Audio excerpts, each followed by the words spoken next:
In March of 2018, Emma and David Sullivan drove their rented Jeep Cherokee through the gates of Death Valley National Park, two shadows against an infinite canvas of sun-bleached stone.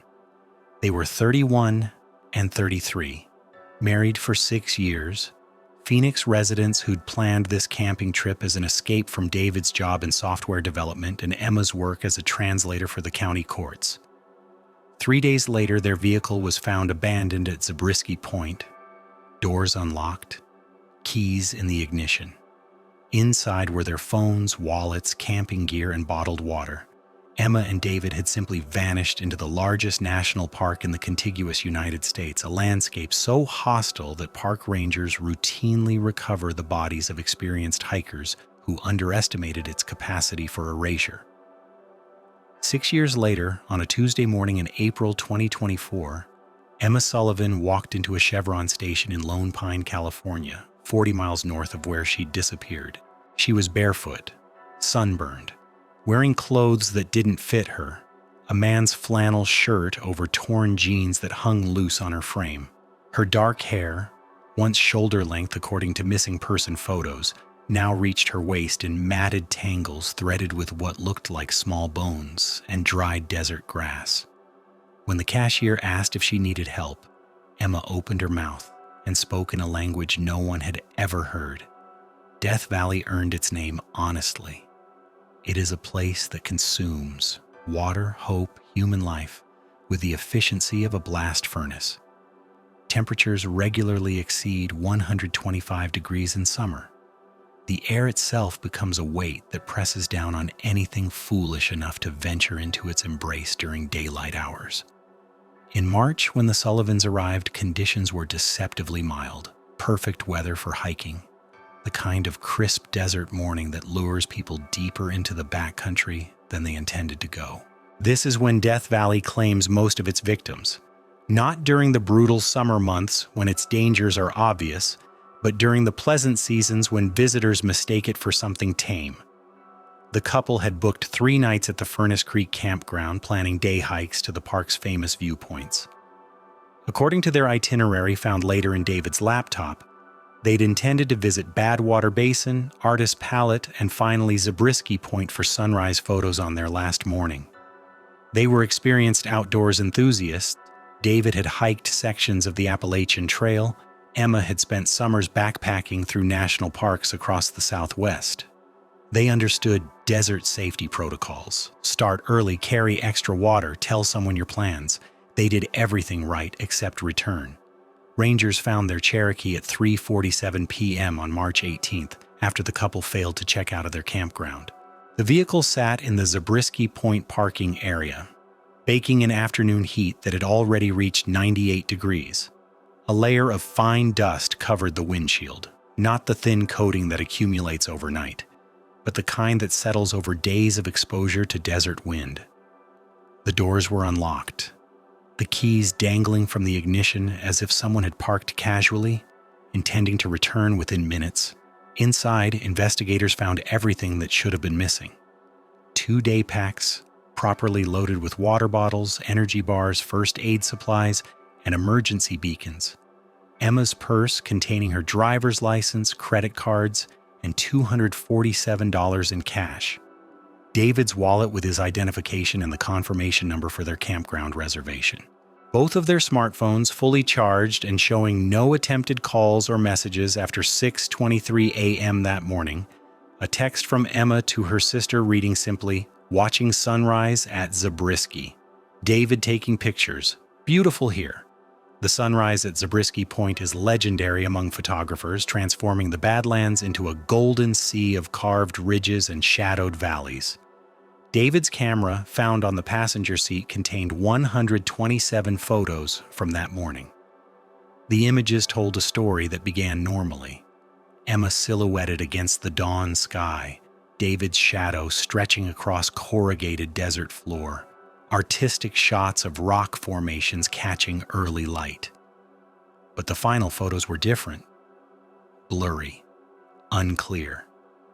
As if the camera had been moving or the photographer's hands were unsteady, the last image, timestamped 6:19 a.m., showed only darkness. either the inside of a pocket or bag, or something else entirely. Search and rescue teams arrived within 2 hours of the discovery. They began with the established protocols, expanding circles around the last known location, aerial reconnaissance, coordination with local law enforcement.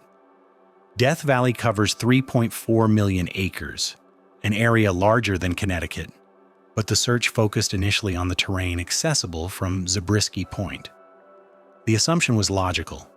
Day hikers don't typically venture far from established viewpoints, especially not without their supplies. The searchers found nothing.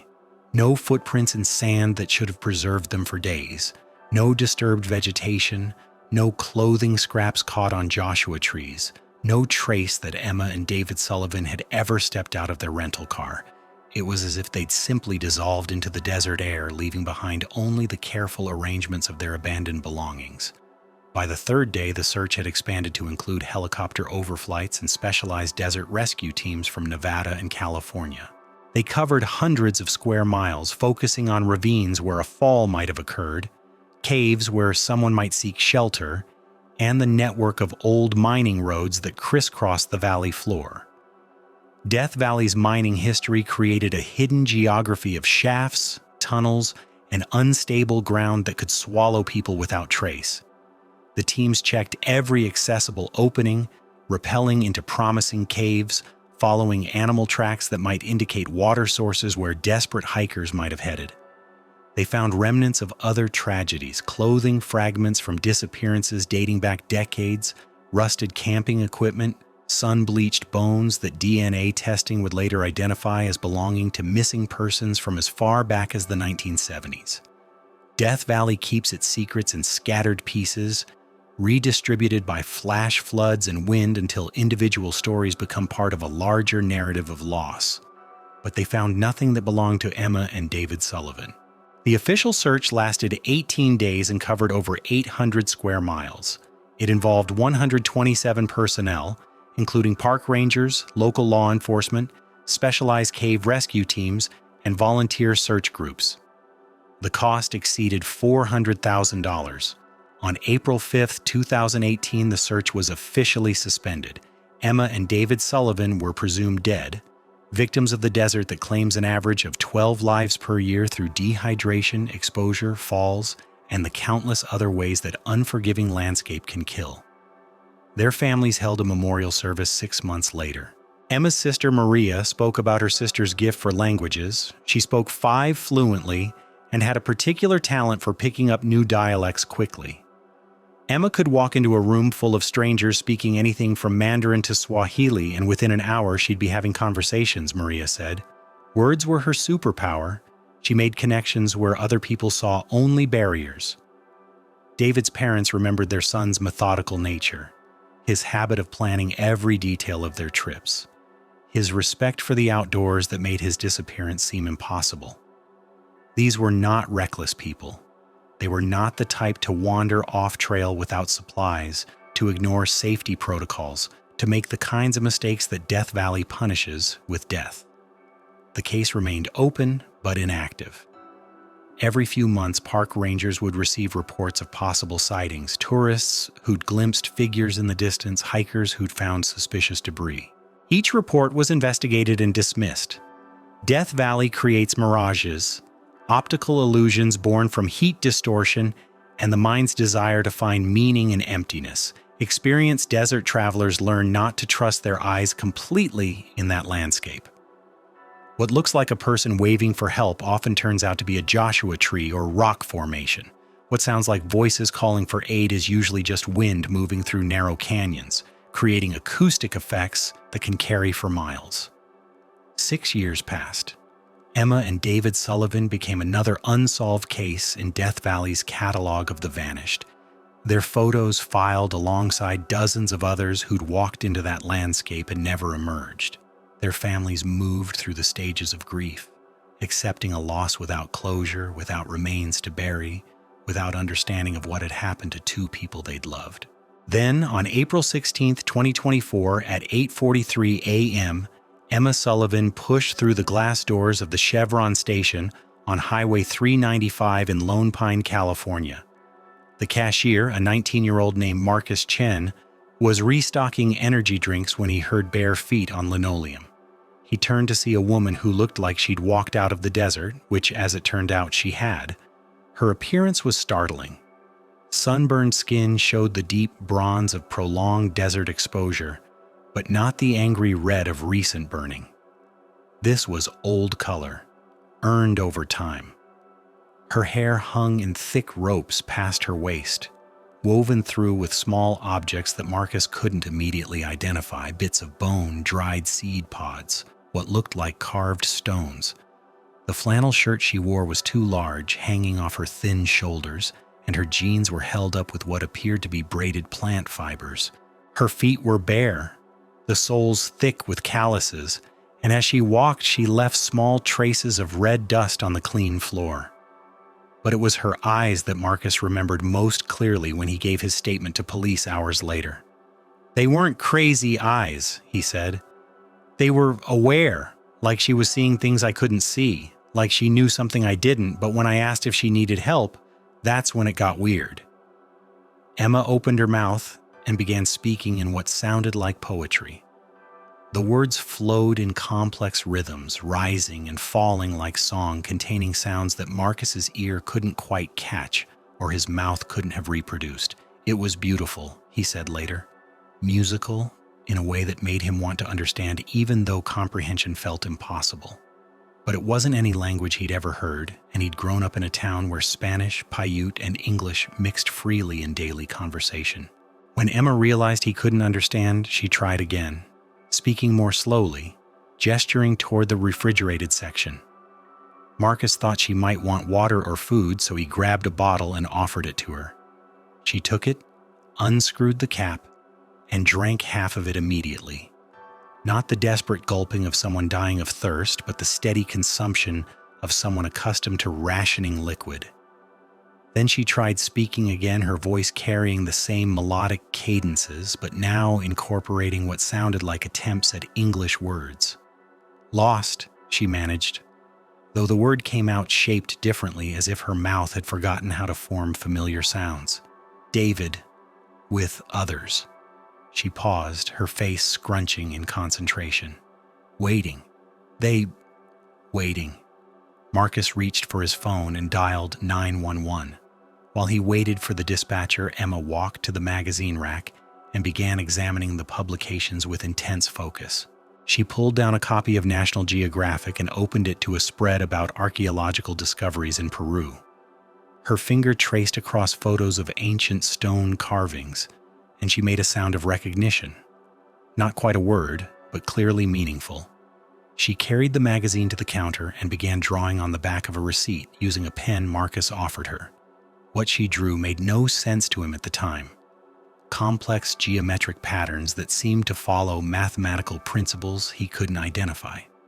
Interlocking circles, spirals, angular forms that repeated with variations. The drawings were precise despite being executed quickly, as if she was reproducing something she'd memorized perfectly. When she finished one pattern, she would start another, filling the receipt paper and then moving to paper towels, drawing compulsively while continuing to speak in the unknown language. The Inyo County Sheriff's deputy who responded to Marcus's call was a 20-year veteran named Patricia Hendricks. She'd dealt with everything from altitude sickness to drug-induced psychotic episodes in tourists who misjudged the isolation and intensity of the Eastern Sierra, but she'd never encountered anything like Emma Sullivan. When I walked in, she was sitting on the floor by the magazine rack, surrounded by papers covered in these drawings, Deputy Hendricks recalled. She looked up at me and started talking, and I swear it sounded like she was trying to explain something important. But the language, I've never heard anything like it. It wasn't just foreign words, it was like the grammar itself was from somewhere else. Hendricks had been briefed about missing persons cases in the region, but Emma Sullivan's name didn't immediately ring bells. 6 years is a long time, and dozens of people disappear in the desert annually. It wasn't until she ran Emma's fingerprints through the system that the connection became clear. The woman sitting in the Lone Pine gas station, drawing strange symbols and speaking an impossible language, was officially dead. She'd been presumed deceased for over half a decade. The first challenge was communication. Emma seemed to understand some English. She responded to her name, followed simple directions, showed recognition when shown photos, but her own speech remained locked in the unknown language, with only occasional English words breaking through like islands of familiarity in an ocean of incomprehension. When investigators asked about David, her husband, she would repeat, "with others," and point in various directions, sometimes toward the mountains, sometimes toward the desert, as if location itself was fluid. Medical examination at Northern Inyo Hospital revealed a woman in remarkably good physical condition despite her ordeal. Her weight was normal, her vital signs strong, her muscle tone suggesting regular physical activity. But there were puzzling details. Her palms showed scarring patterns unlike anything the emergency room physician had seen. Not cuts or burns, but raised marks that formed intricate designs as if the skin had been deliberately shaped. The scars were old, fully healed, but they matched some of the geometric patterns she compulsively drew. Blood work came back normal except for unusual mineral levels consistent with a diet heavy in desert plants, high levels of certain trace elements found in cacti fruits and other indigenous foods. Her dental work was intact, but showed wear patterns suggesting she'd been grinding or chewing materials harder than normal food. Most puzzling, her hair contained pollens from plants that don't grow anywhere in the region, species that forensic botanists couldn't immediately identify. Dr. Sarah Walsh, the psychiatrist called in to evaluate Emma, found a patient who was clearly experiencing some form of dissociative episode but showed none of the typical markers of psychotic breakdown. She was oriented to person, but not to time or place, Dr. Walsh noted in her initial report. She knew who she was. When pressed, she could say Emma clearly. But when I asked what year it was, she looked confused, as if the question itself didn't make sense. And when I asked where she'd been for the past 6 years, she would launch into these long explanations in the unknown language, becoming increasingly agitated when I couldn't understand. The breakthrough came when Dr. Walsh brought in Elena Rodriguez, a linguistics professor from UC Berkeley who specialized in endangered languages and had experience with speakers of undocumented dialects. Dr. Rodriguez spent 3 hours with Emma, recording her speech, analyzing the phonemes and grammatical structures, looking for connections to known language families. "It's not like anything in our databases," Dr. Rodriguez reported. "The phoneme inventory includes sounds that don't occur in any mapped language. The grammar appears to be agglutinative, building complex meanings through word modification. But the root vocabulary has no cognates I can identify.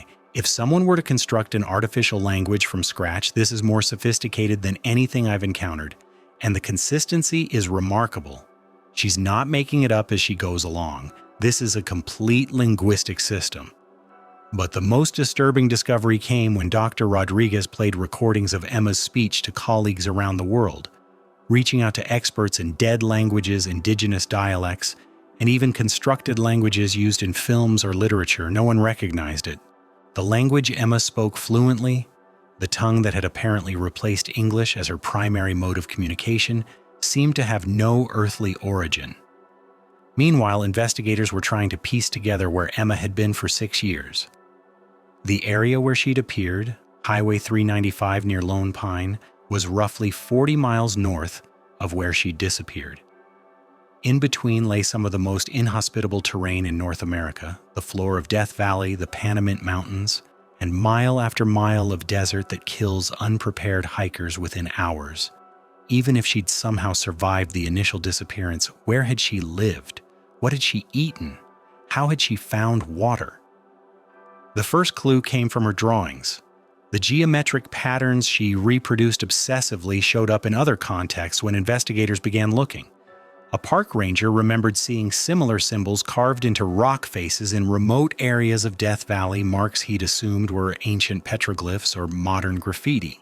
But when they compared Emma's drawings to photographs of the rock carvings, the matches were exact, not similar, identical, down to the precise angles and proportions. GPS coordinates led search teams to locations deep in the park's backcountry, areas that required special permits to access and were rarely visited even by experienced desert explorers. What they found raised more questions than it answered.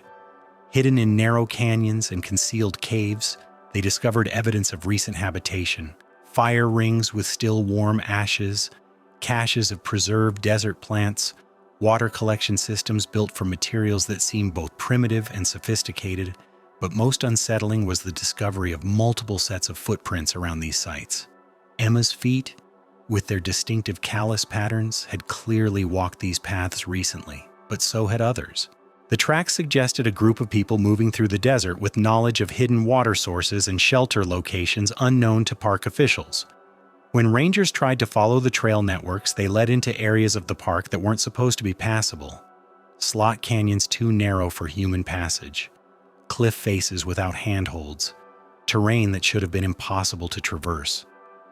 The investigation might have stalled there, bogged down in the impossibility of Emma's survival and the mystery of her transformed condition. But then Emma began having what doctors first described as episodes. She would stop whatever she was doing, eating, drawing, attempting to communicate, and stand perfectly still, her head tilted as if listening to something no one else could hear. During these moments, her speech became rapid and urgent, the unknown language flowing in what sounded like responses to unheard questions. Dr. Walsh noticed that these episodes followed patterns. They occurred at specific times of day, dawn and dusk primarily, and Emma would orient herself toward the southeast, toward Death Valley. She seemed to be conducting conversations with invisible participants, pausing as if listening to replies, then responding in the flowing language that had replaced her English.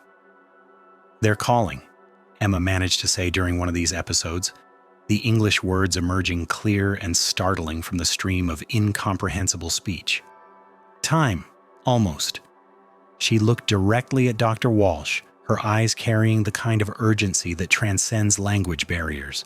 "David, waiting. Others, waiting. You need understand."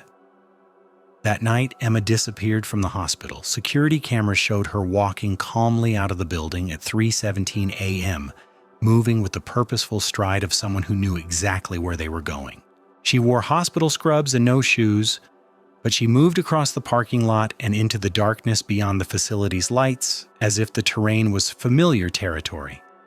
By the time staff discovered her absence during routine checks, she was gone. The search that followed was more focused than the one 6 years earlier. They knew Emma was alive, they had recent evidence of her movements, and they had a better understanding of her capabilities, but the desert had reclaimed her as completely as before. Despite helicopter searches, ground teams, and tracking dogs, no trace of Emma Sullivan could be found. It was as if she'd dissolved back into the landscape that had originally taken her. 3 days after her escape, park rangers conducting a routine patrol in the Panamint Mountains made a discovery that transformed the investigation from a missing persons case into something far stranger. Deep in a cave system that was supposed to be impassable to humans, they found David Sullivan's remains.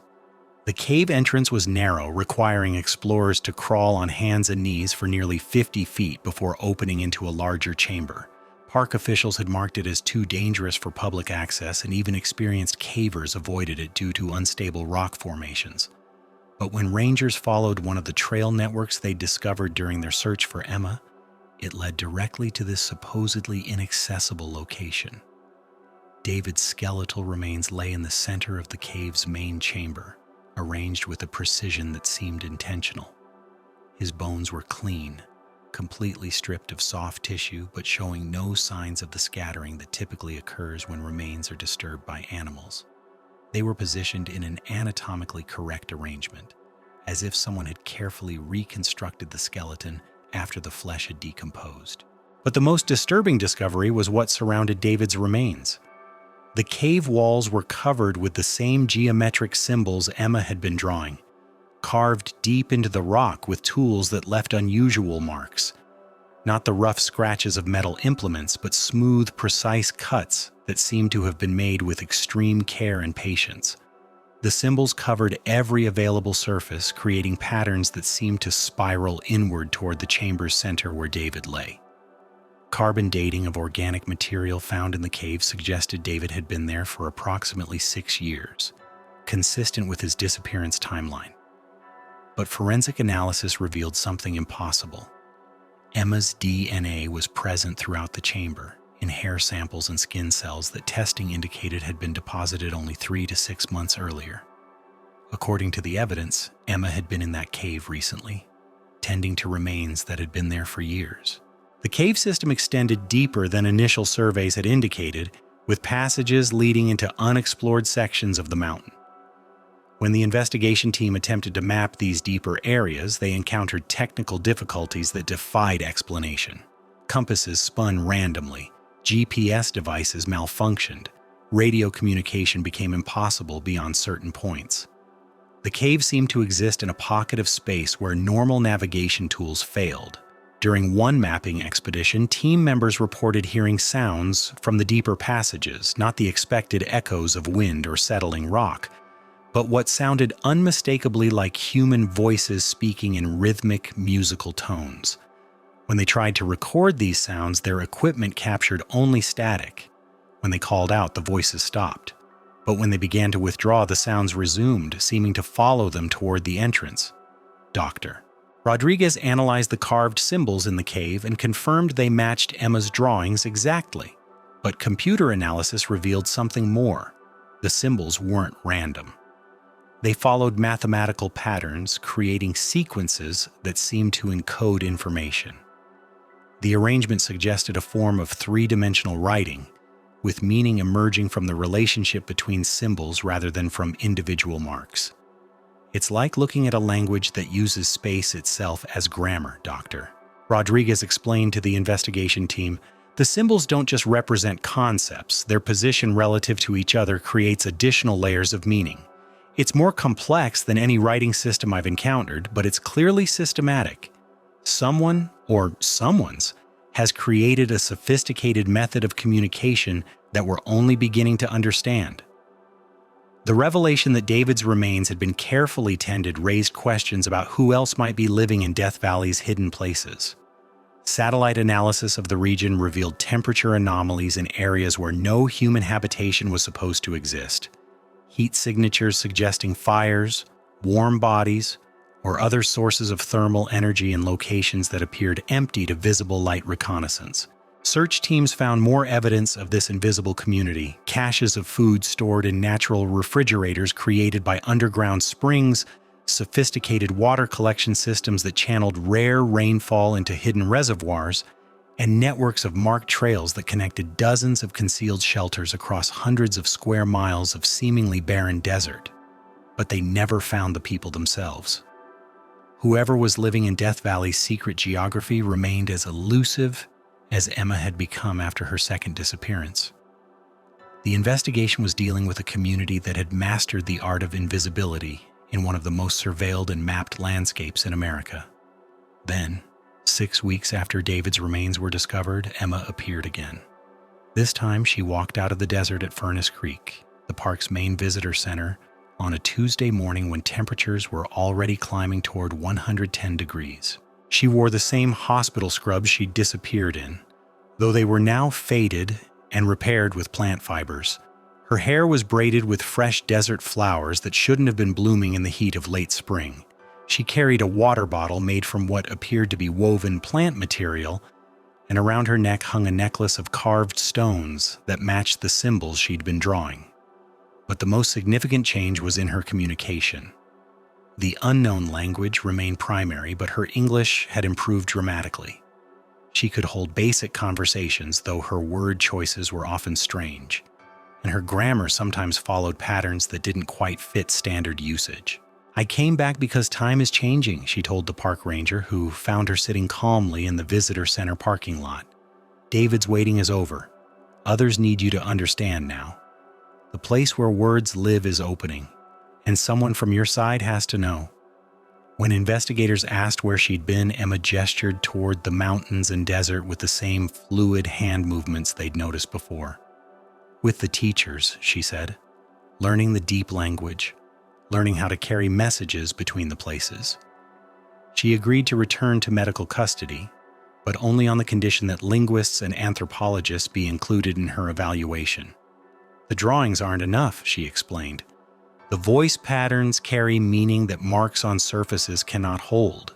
You need people who understand how knowledge moves through speaking. Doctor. Rodriguez returned to work with Emma, this time accompanied by colleagues specializing in oral traditions and the ethno-linguistics of isolated communities. What they discovered challenged fundamental assumptions about language, memory, and human communication.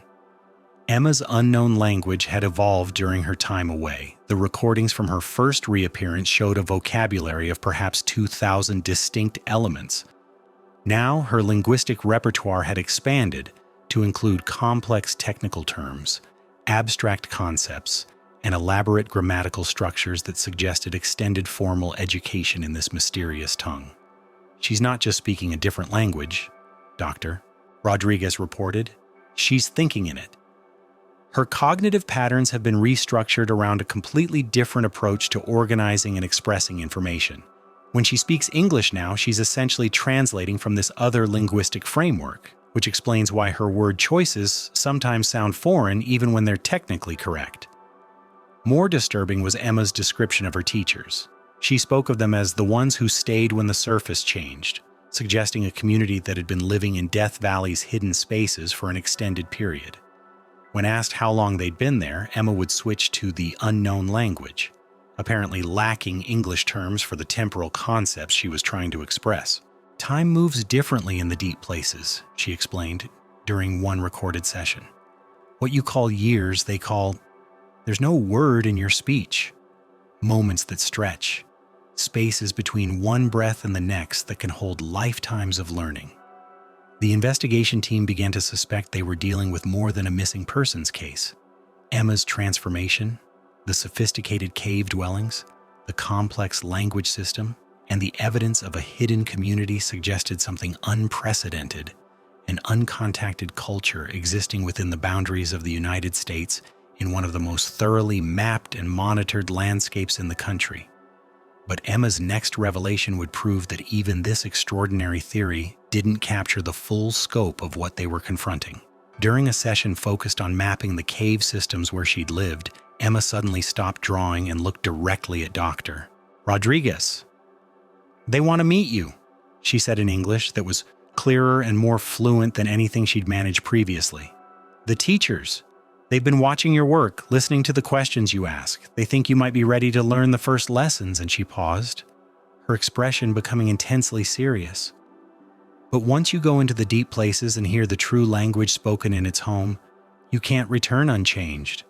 The knowledge changes how you see everything that is. Are you prepared for that kind of learning?" Dr. Rodriguez found herself at the center of an impossible decision. Everything in her academic training told her to decline Emma's offer, to maintain scientific objectivity, to document rather than participate, to observe from a safe distance.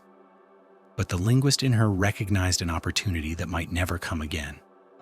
The chance to study a living language system that seemed to exist outside all known frameworks of human communication. What would this learning involve? Dr. Rodriguez asked, her voice steady despite the weight of the moment. Emma closed her eyes and spoke in the unknown language for several minutes, the words flowing in patterns that seemed less like speech and more like music. When she opened her eyes again, her expression carried a gravity that transcended the language barrier. "You would come with me to the gathering place," she said. "You would sit with the teachers and listen to the deep stories, not the surface words, but the meanings that live underneath. They would show you how the true language moves through the spaces between thoughts. But once you hear it spoken in its home, once you understand how it shapes the mind that holds it, you cannot unknow these things." The medical team raised immediate objections. Emma was technically still a patient under psychiatric evaluation. Her claims about hidden communities and impossible languages could be symptoms of an elaborate delusional system. Allowing a respected academic to follow her into the desert could be sending Dr. Rodriguez into danger, or at minimum, enabling a patient's psychotic break. But Sheriff Patricia Hendricks, who had been following the investigation since Emma's first reappearance, saw different possibilities. "We have a woman who survived 6 years in Death Valley using knowledge we don't possess," she pointed out during the crisis meeting that followed Emma's offer.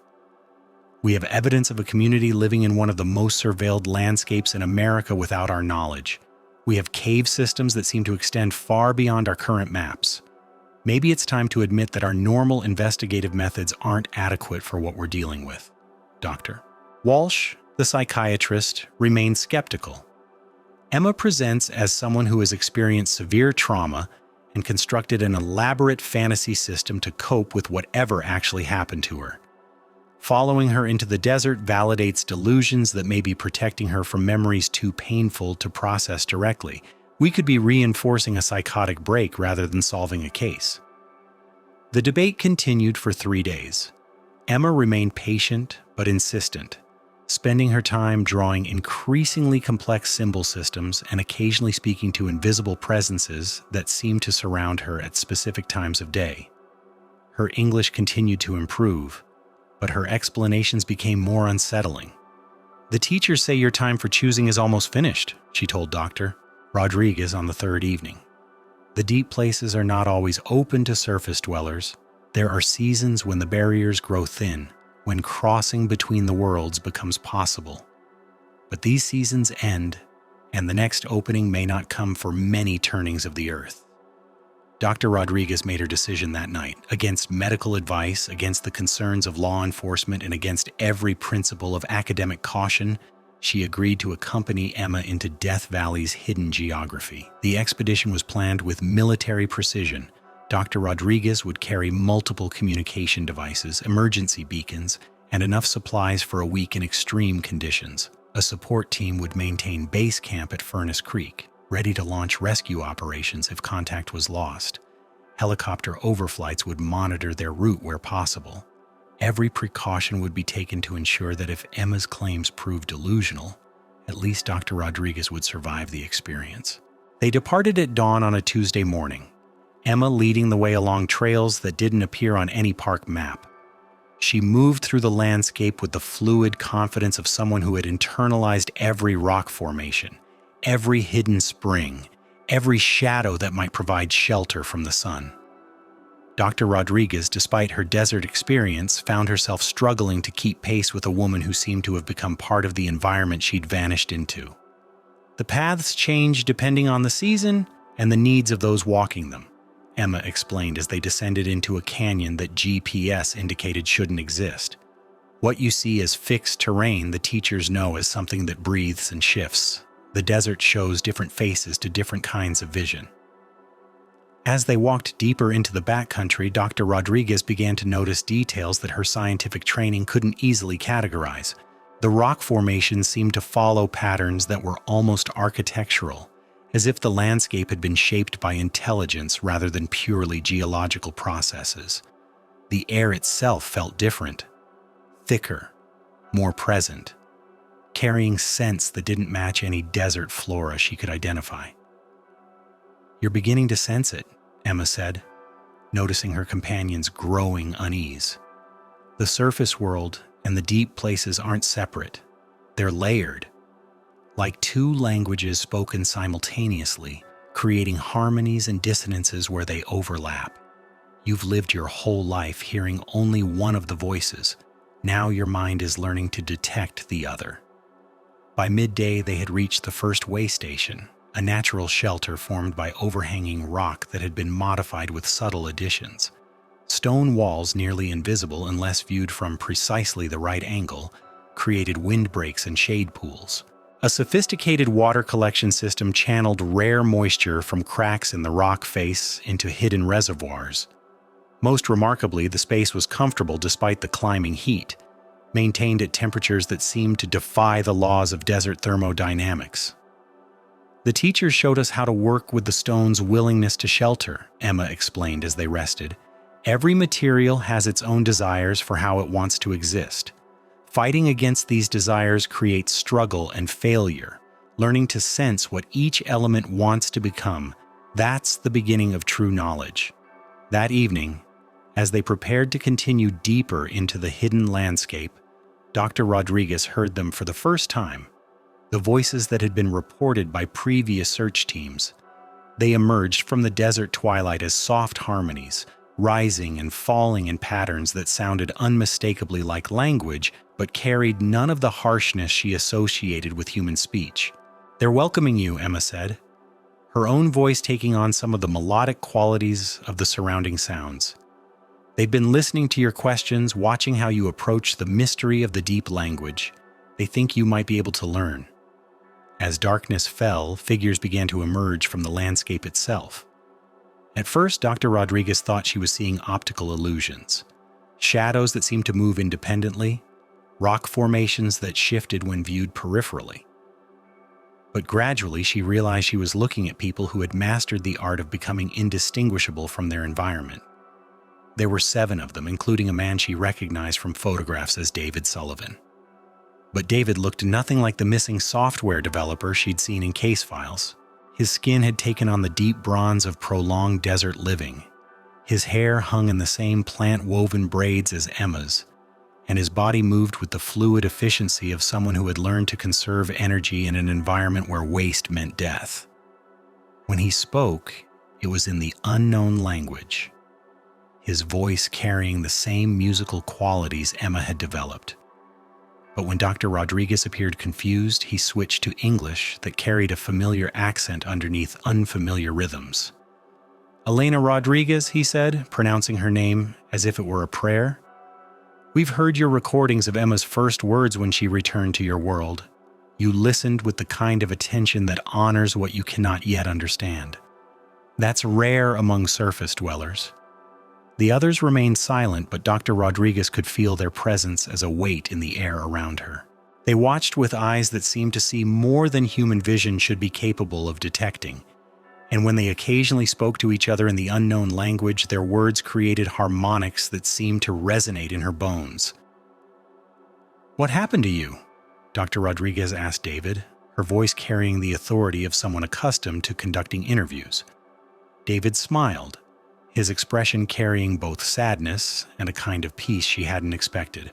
"We were lost," he said. "Not in the way your people understand being lost, not misplaced or confused about direction.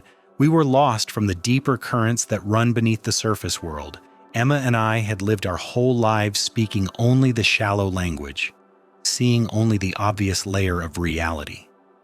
When we disappeared into this place, it wasn't a tragedy, it was a finding." He gestured toward the desert around them, but Dr. Rodriguez had the impression he was indicating something far more vast than the visible landscape. "The teachers found us when we were dying of thirst, confused and desperate. They could have led us back to your roads and your rangers. Instead, they offered us a different kind of rescue. The chance to learn how to see and speak and think in ways that your civilization has forgotten." Over the course of the night, Dr. Rodriguez began to understand what Emma and David had encountered. The community that had adopted them wasn't simply a group of people living off-grid in the desert. They were the inheritors of knowledge systems that predated European settlement, perhaps predated human civilization entirely. They spoke of the deep language as something that had been taught to them by the landscape itself, a form of communication that emerged from understanding the desert's own patterns of meaning. "Your linguists categorize languages by their relationship to other human speech systems," explained Ayana, the woman who seemed to serve as the community's primary teacher. "But the deep language doesn't descend from human communication. It emerges from the same source that shapes rock formations, that determines how water moves underground, that governs the migrations of desert creatures. Learning to speak it means learning to think like the landscape thinks." As dawn approached, Dr. Rodriguez was invited to participate in what the community called a word gathering, a ritual where the deep language was spoken in its full complexity, creating meaning through the layered interaction of multiple voices. The experience was unlike anything her academic training had prepared her for. The voices began individually, each speaker contributing threads of sound that seemed to spiral around each other, creating patterns that her mind couldn't quite grasp but that felt deeply significant. As the speaking continued, Dr. Rodriguez found herself understanding not the words themselves, but the intentions behind them. Concepts that had no equivalent in any language she knew. She understood that the community saw themselves as guardians of something precious and fragile. She felt their sadness about the surface world's disconnection from the deep currents of meaning that flowed beneath apparent reality. She sensed their careful consideration of whether she could be trusted with knowledge that might be dangerous in the wrong hands. But most powerfully, she experienced the language itself as something alive, not a system of arbitrary symbols, but a living entity that shaped the minds that hosted it, that created new possibilities for perception and understanding with each speaking. When the word gathering ended, Dr. Rodriguez found herself changed in ways she couldn't immediately articulate. The desert around her looked different, not just sand and rock, but a complex living system with its own forms of awareness and communication. The morning light carried information she'd never noticed before. Even her own thoughts seemed to move in new patterns, as if exposure to the deep language had rewired something fundamental in her neural architecture. "Now you begin to understand the choice Emma faced," David said as they shared water and food prepared from desert plants. She could return to the surface world with fragments of what she'd learned, trying to translate experiences that have no equivalent in your language systems, or she could complete the learning, become fully fluent in the deep ways of seeing and speaking. "What about you, Doctor?" Rodriguez asked. "Your family thinks you're dead. Your wife carried your remains out of a cave." David's expression grew complex, carrying grief and acceptance in equal measure. "The person who disappeared in this desert 6 years ago did die," he said. "The knowledge changed me into someone else, someone who can see and understand things that David Sullivan could never have perceived. Emma chose to maintain connections to both worlds. I chose to let the old self dissolve completely into the new understanding." Dr. Rodriguez spent 3 more days with the community, learning fragments of the deep language and beginning to understand how it restructured thought itself. But as her time with them drew to a close, she faced the same choice that had confronted Emma and David. "You can return to your university and your research," Ayana explained during their final evening together. "You can write papers about your experience, though you'll find that the shallow language lacks words for most of what you've learned here. You can become a bridge between the worlds, helping your people understand that there are other ways of knowing." She paused, her gaze direct and serious. "Or you can stay. Complete the learning. Let go of the person you were and become someone capable of preserving these ways of seeing for the generations that will need them when the surface world systems finally collapse under the weight of their own disconnection." Dr. Rodriguez made her choice. She returned to the surface world, but forever changed. Her academic colleagues noticed immediately that something fundamental had shifted in how she approached language and meaning. Her papers on the Death Valley experience were met with skepticism, then fascination, then a growing recognition that she had documented something unprecedented. Emma continued to serve as a bridge between worlds, appearing periodically at the edges of civilization to share fragments of the deep language with researchers willing to listen without judgment. Her English improved, but it remained shaped by thought patterns that followed the musical logic of her adopted tongue. David remained with the teachers, choosing complete transformation over partial return. The official records still list him as deceased, a classification that in ways both literal and metaphorical may be accurate. The caves where the community maintains their hidden civilization remain unmapped by surface authorities. The deep language continues to be spoken in the spaces between visible reality, carrying knowledge that predates human civilization and may outlast it. Dr. Rodriguez never revealed the exact location of the gathering places. Some knowledge she learned is too dangerous to share carelessly, but her translations of Emma's linguistic innovations have revolutionized understanding of how language shapes consciousness, how meaning moves between minds, and how human beings might learn to think in ways that honor the intelligence inherent in natural systems. In the end, the case of Emma and David Sullivan was closed not with answers, but with the recognition that some mysteries are invitations rather than problems to be solved. They had vanished into Death Valley and returned as emissaries from ways of being that the surface world had forgotten but desperately needed to remember. The desert keeps its secrets, but occasionally, for those willing to listen with the kind of attention that honors what cannot yet be understood, it shares them.